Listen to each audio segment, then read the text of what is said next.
The following is a HoopBall presentation.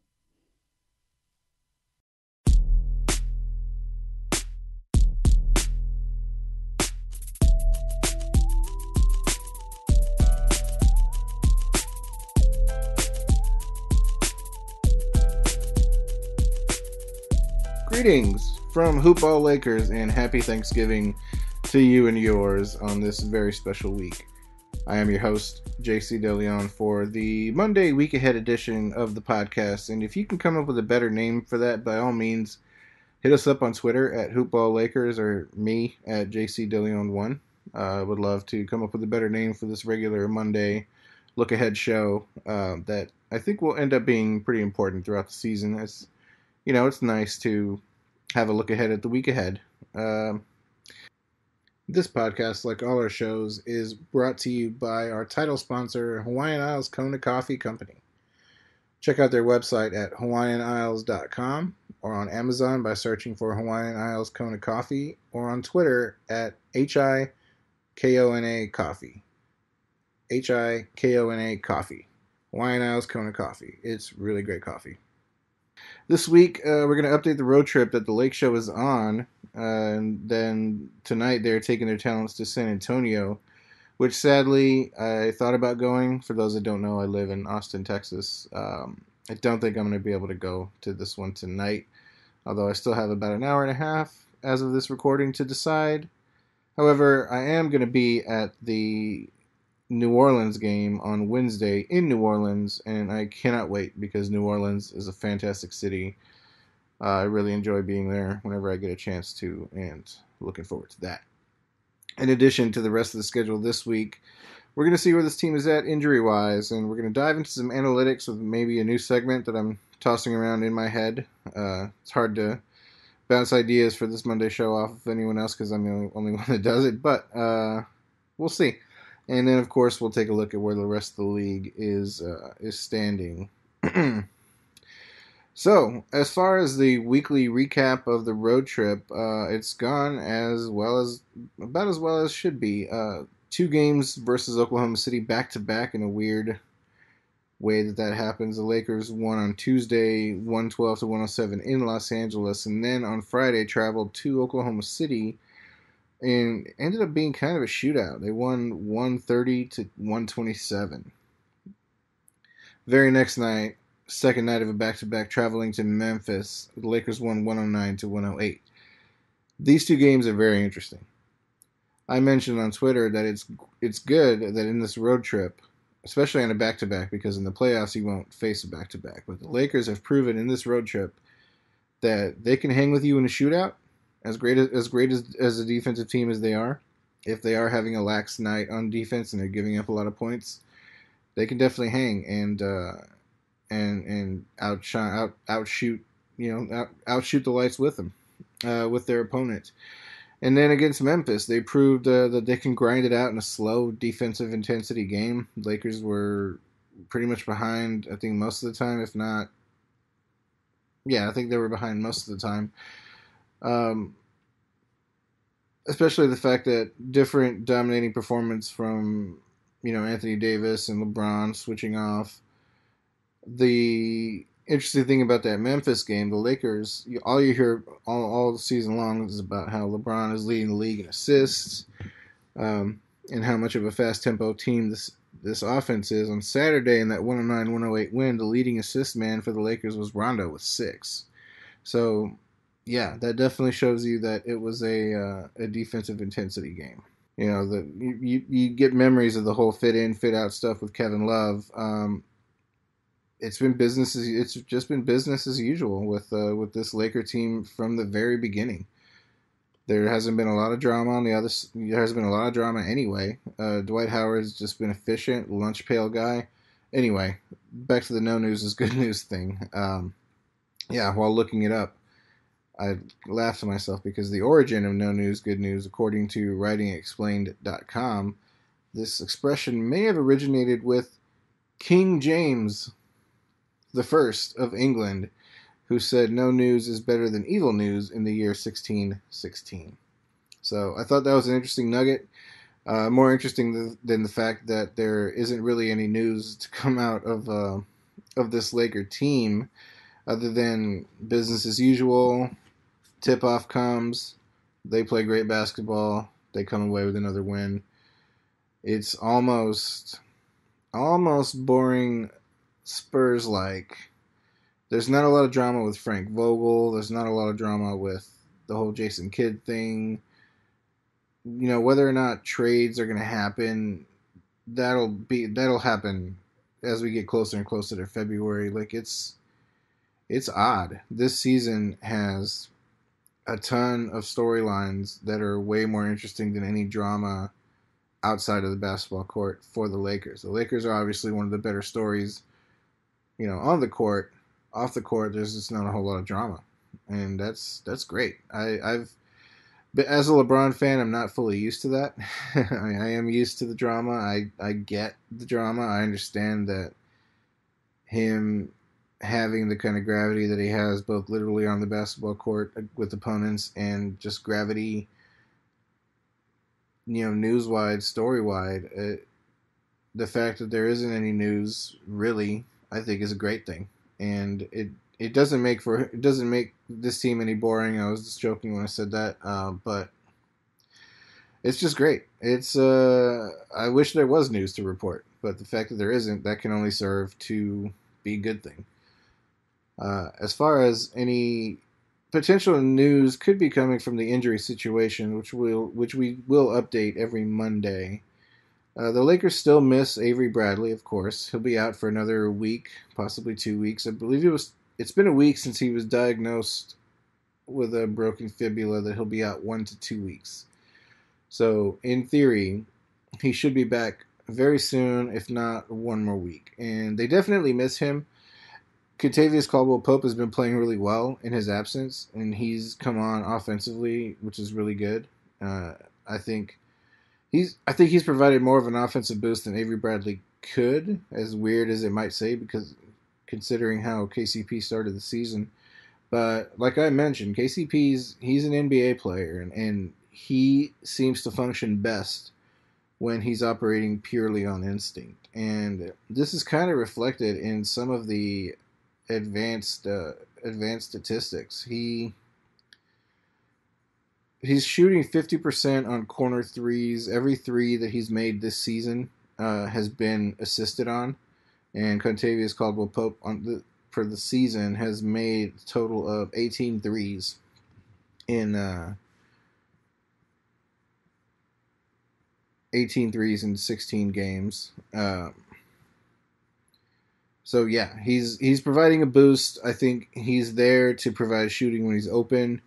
He's getting open a lot just because of how the season started. And yeah, when he's operating purely off instinct, whether it be defensive or offensive, I think he shines. And he gets into his head too much, and that is clearly the fault of Lakers fans. And I'm gonna say I'm guilty of it too, because I kind of dreaded every time he got his hands on the ball the first couple of games of the season. But he's an important piece of this team, and so he needs to play well, and so he needs to be supported.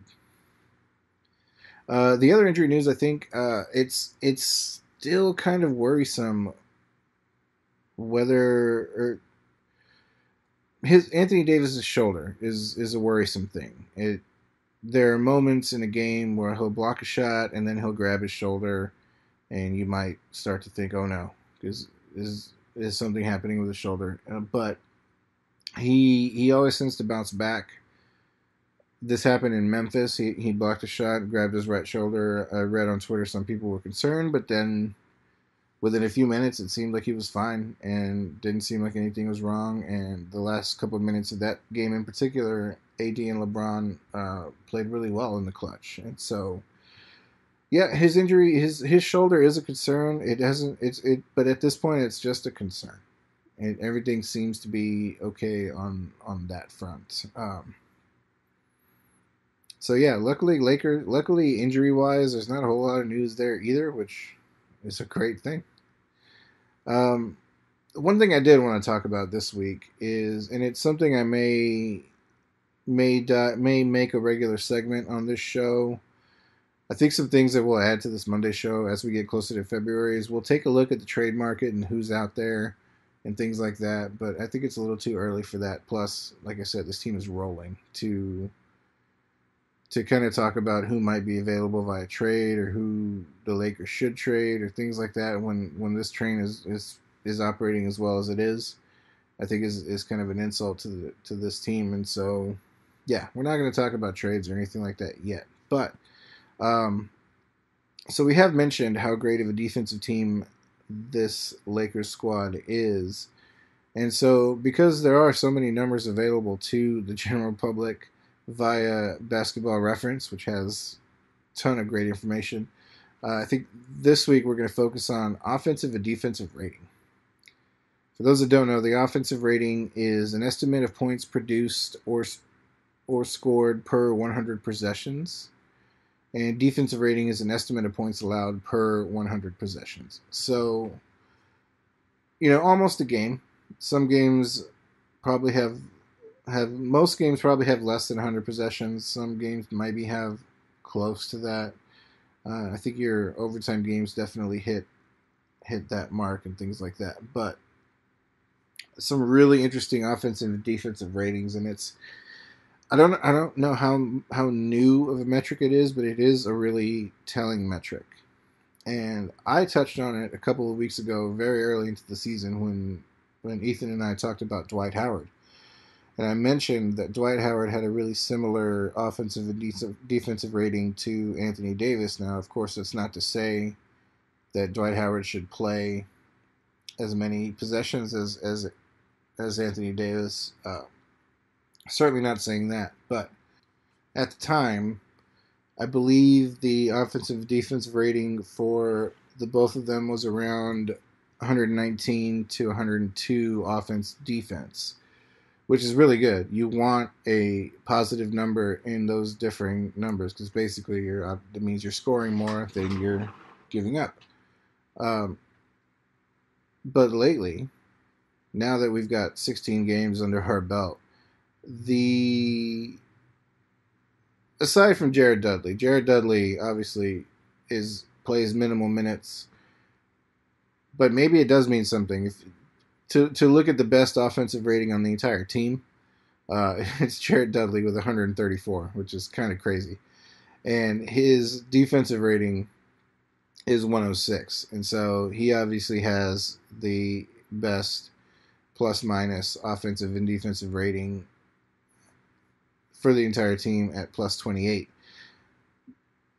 But that's not sustainable. That's even if it is sustainable, the fact that Jared Dudley plays minimal minutes, if he's playing, it's usually because the Lakers are blowing another team out, and so yeah, he's going to shine when he gets his time. But no, Dwight Howard is the one I want to focus on, just because he's been playing really well. I had a lot of faith in him coming into the season.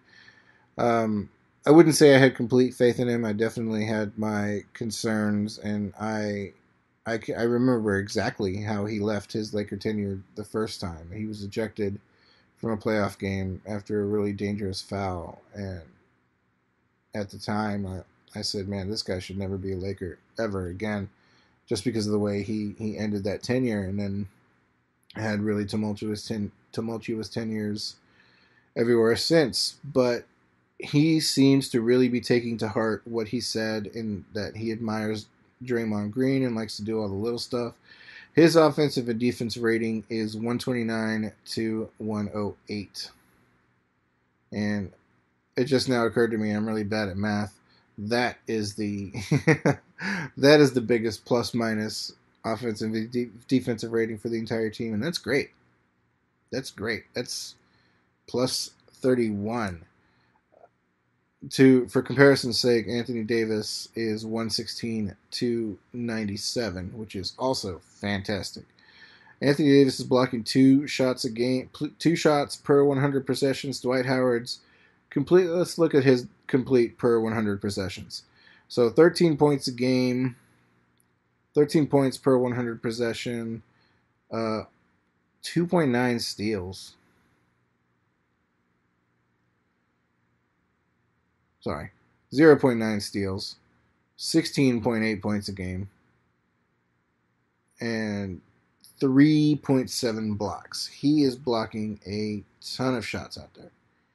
And Anthony Davis is actually blocking 4 shots. I said 2 a second ago. He's getting 2 steals.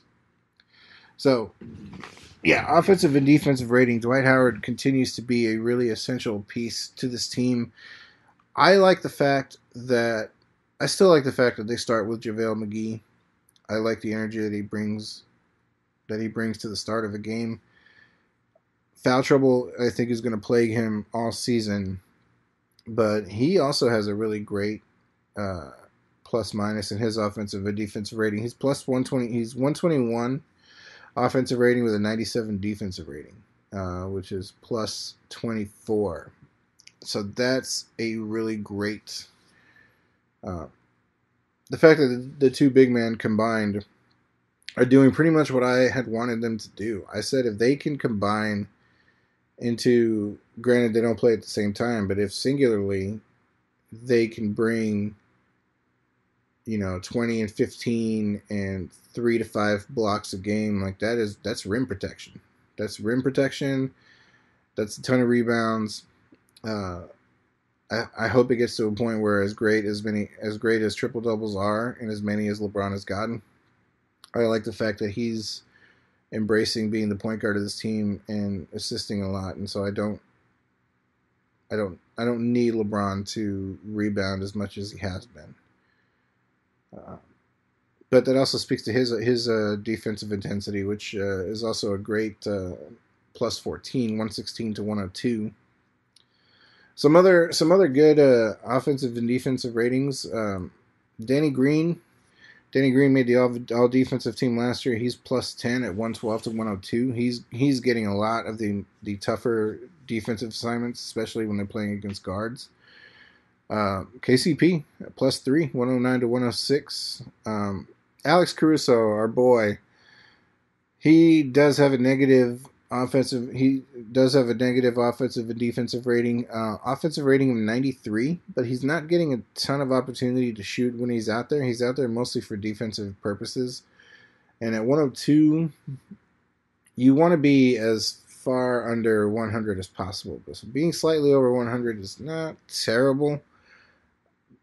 And it seems as though Caruso's made the most of his minutes. Kyle Kuzma, his is a concern. So he's got an offensive rating of 100, which is great. Defensive rating of 106. As I think he's improved his 3-point shooting. I think he's still adjusting to coming off of the bench and defense. He certainly hasn't been a liability defensively, but you'd like to see that turned around a bit. Same for some of the more minimal role players. Quinn Cook, Troy Daniels have similar. They both give up 107. Quinn Cook's got a slightly higher offensive rating at 98 than Troy Daniels at 93. Rajon Rondo. Rajon Rondo's got a really small sample size because he's coming back from injury. He's only played 6 games, but he's a positive plus 2. He's giving up 104, but he's also got an offensive rating of 106.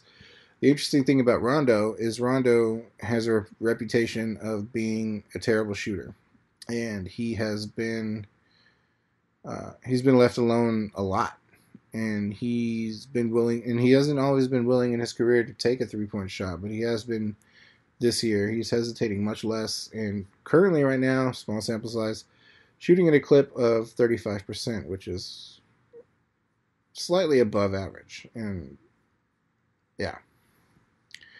So that's offensive and defensive rating for this team. They're a great defensive team. Transition defense has improved since that loss to the Raptors. It's probably still not great, and I think there's some areas to focus on, like Kyle Kuzma should be a little bit more of a defensive threat than he is. I think coming into the season there were going to be certain defensive liabilities that you could hide on defense, Rondo being one of them, but he's been aggressive, and so I think Kyle Kuzma and his numbers will improve. He's coming back from injury as well. he's played 12 games to the 16 that the rest of the team has, and so yeah, I think that'll come with time. So let's take a look at the week ahead. As mentioned earlier, the Lakers are coming to San Antonio tonight. San Antonio's had a little bit of a rough go of it lately. They were in the midst of an 8-game losing streak, and then good old slumpbuster New York Knicks came to town, and or they came to New York, and they beat the Knicks 111-104. But the Spurs have dropped 11 of their last 14 games. They started off the season really hot, 3 games in a row. Started out 3-0, and since then have gone 3-11. It's really, really interesting times in San Antonio, as is typical of teams that are going through troubled times. There's talk of trades, maybe DeMar DeRozan, maybe LaMarcus Aldridge. It's hard to say what's really going to happen with the Spurs. The Lakers played the Spurs a couple of weeks ago, and they won 103-96. The Lakers should win tonight, just because the Spurs are in dire straits. But there is, they're on the road. They've played extremely high level basketball. They've already played this team and beat them once, so not laziness, but complacency is the word I was thinking of. Complacency could be a factor. The Spurs typically play really well in their home court. I personally have never seen LeBron win in that building, and I'm not going tonight, and so maybe that does serve well for the Lakers, although they did win that game a couple of weeks ago. But beyond that, so beyond the Laker game tonight, the Spurs then do travel to New Orleans, as I also mentioned. I will be at that game in New Orleans. It was supposed to be the first meeting of Zion Williamson and LeBron, and Zion, as we all are aware, has started off the season with that meniscus surgery. He probably won't be back until early to mid-December, if at all. Now, New Orleans is playing pretty well lately, and so I think one or two things will happen. I think Zion's team might really want him to be Rookie of the Year, as he was probably going to be. I don't think he's going to get enough games under his belt this season to really qualify for Rookie of the Year, especially because Ja Morant has been playing amazing, and I believe that Ja Morant is going to be the Rookie of the Year now. I personally wouldn't be surprised if at some point mid-December comes and the Pelicans are like, you know what, we're just going to wait until next year to play Zion. It'd be devastating. It certainly wouldn't be unprecedented. Joel Embiid, Ben Simmons, Blake Griffin, players like that come to mind, are drafted, and then we have to wait a whole year to see them play. Most of those are due to microfracture surgery, which used to be a really bad thing. It's definitely not as bad anymore. And Friday, the Lakers are back at home against the Washington Wizards. And then on Sunday, December 1st, another highly anticipated matchup with Dallas. Dallas has been playing really great. Luka Doncic has been on some kind of tear. Bill Simmons, as I'm recording this, tweeted something earlier. He was curious what the highest PERs in a season were, player efficiency rating. And number one, currently of all time at 33.29, is Luka, which is insane. That's obviously not sustainable. He's had multiple 40-point games. He's obviously not going to keep scoring 40 points a night, and he's not going to get a triple-double every night. But Luka has just been playing really amazingly, and he's gotten the praise of LeBron James through Twitter, as while he's been playing really well from afar. And yeah, I personally can't wait for this game on Sunday, December 1st. It's 1 p.m. Pacific start time, which is an early game, and being on Sunday, you don't really know what the Mavericks' travel schedule is. To me, that seems early, and I think with an early start time, anything can happen. And then, as we've talked about before on the show, after that Dallas game, which that Dallas game is certainly not going to be an easy one, but really after this Wizards game, the Lakers' schedule does get much more difficult. Got the Mavericks, then looking further into next week, Nuggets, Jazz, Trailblazers. But yeah, I don't want to look too far ahead of the schedule. I just kind of want to take a look at the week ahead, which will end on Sunday against the Dallas Mavericks. So, overall standings update. Not a lot of changes up top there either. Lakers now currently have the best record in the league. Last week they were tied with Boston, but at 14-2, the Lakers are number one in the entire league. Boston has slipped a couple of games. They're currently 11-4, and Milwaukee is now the number one team in the East at 13-3. I feel like it's hard to say that a lot of people were sleeping on Milwaukee. Milwaukee didn't really add a ton of new players to their team, and so I think with as much change as there was this summer, the Milwaukee Bucks were actually kind of able to slip under the radar a little bit, even despite having the league MVP in Giannis. And Giannis has been playing really well to start the season. But staying on the West for a second, so Denver is currently number 2 at 12-3, and so I talked about how Denver was going to have a harder time this season because they're not going to be able to sneak up on people, and they certainly haven't been dominant, but they've just been managed to win games at an extremely high clip. Speaking of the Clippers, number 3 at 12-5, they are now pretty much at full strength with Paul George and Kawhi Leonard playing together, and yeah, it's proven to be absolutely scary. In addition to, Kawhi's been sitting out some games because of a knee contusion, and Paul George has been playing really well. He's talked about with his shoulder injuries, they've felt better than they've ever felt in years, and they're not an issue at all. And it doesn't appear to be an issue at all for him. He's been playing extremely well.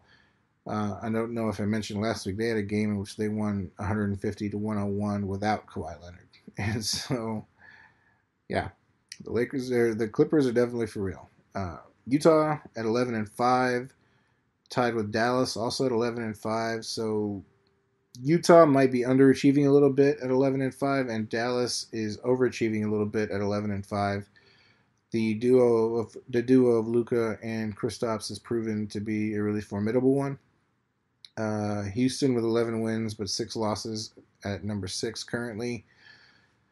Probably underachieving a bit. They did play. They lost to Dallas on last night.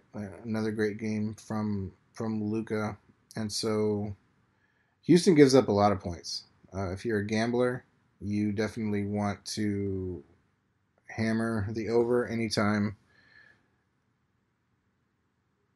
You definitely want to hammer the over anytime the Rockets are playing. And then from there, you've got the people kind of on the outside looking in are all kind of tied with each other. 8 wins, Minnesota and Phoenix. Phoenix has come back down to earth a bit after their extremely hot start, and as was expected. Sacramento 7-8, New Orleans 6-11, Spurs 6-11, Oklahoma City 5-10, Memphis 5-10. Portland is I think the biggest surprise as far as underachievers at 5-12. They brought back pretty much. They brought back a really similar team from last year with the addition of the Hassan Whiteside. Miami Heat fans know how frustrating Hassan Whiteside can be, and I think it appears that some of his new Portland teammates are beginning to see that frustration or sympathize with it. And then rounding out the bottom of the West, we have the Golden State Warriors at 3-14, and that is probably where they're going to stay, at the bottom of the West. Yeah, I'm not gonna go on my rant again about about how great LeBron is and his run, his consecutive runs to the finals were. I hope that people realize it now, like what LeBron's done. It's not gonna do it. Did it last week. Looking over at the East, so yeah, I mentioned Milwaukee is a top. You've got 4 teams with 11 wins. After that, Boston, Toronto, Miami, and Philly. Philly currently has 1 more loss, so they're at the bottom of that 11-win pile. Indianapolis at 9-6. They have the potential to be a really scary team because Oladipo will come back at some point, and so Malcolm Brogdon has been playing really well for Indianapolis lately, and but yeah, at some point Oladipo will come back. Brooklyn is an interesting case study. Uh, Obviously, they don't have Kevin Durant; they won't for the rest of the season. And Kyrie had an extremely hot start to the season, but it whether or not Kyrie can be a winner by himself has yet to be proven. And yeah, people in Brooklyn are seeing that, and you're hearing the stories that you start to hear about Kyrie. He's moody. He kind of keeps to himself. It's not That's not really great for leadership. You've seen how well the players in Boston have responded to Kemba Walker's leadership, and so leadership is a real thing. And it's not yet proven that Kyrie should really be the man. He might need a partner in crime to be alongside him, and so maybe all of this will be erased once Kevin Durant does come back next season. But yeah, I think we can all agree that Kyrie was at his best when he was alongside LeBron James, and that may not make him happy, but that's the truth. You've got Orlando at 8 with 6-9, Washington 5-9. Probably 5 wins is probably a little bit more than people thought they were gonna have at this point. Certainly, I didn't think certainly didn't know if anybody would think they would compete for a spot in the West. Bradley Beal has been playing really well. I like their rookie addition in Rui Hachimura. I really liked watching him play at Gonzaga, so he's a really great big man. Charlotte at 6-11, also a surprise. Chicago 6-11 is probably about where you thought they'd be. Cleveland at 5-11, probably a bit of a surprise. They're playing. I mean, granted, they're 5-11, but they're playing really fun basketball. They're a fun basketball team to watch, which is strange. Detroit at 5-11, probably underachieving a bit, and at this point in the season, they might find themselves a little bit too far behind that 8-ball. And rounding out the East, you've got Atlanta and the New York Knicks. Now, Atlanta, despite being a young team, I feel is definitely underachieving. As great as Trae Young is playing, there should no longer be a debate about really who should have been the Rookie of the Year last year, despite Trae Young playing really well towards the end of the season. What Luka is doing this year, and the fact that Luka's got this team overachieving in the playoff hunt in the West. Yeah, as great as Trae Young is, and he is great, he's not Luka. But Atlanta should, despite that, I think Atlanta should be a little bit better than 4-12, and then rounding at the bottom at 4-13, you've got the Knicks. So that is where we stand with this Laker team, and where we stand is there's not a lot new that's happening, and that doesn't have to be a bad thing. And with that, that'll wrap up this Monday edition of the HoopBall Lakers pod.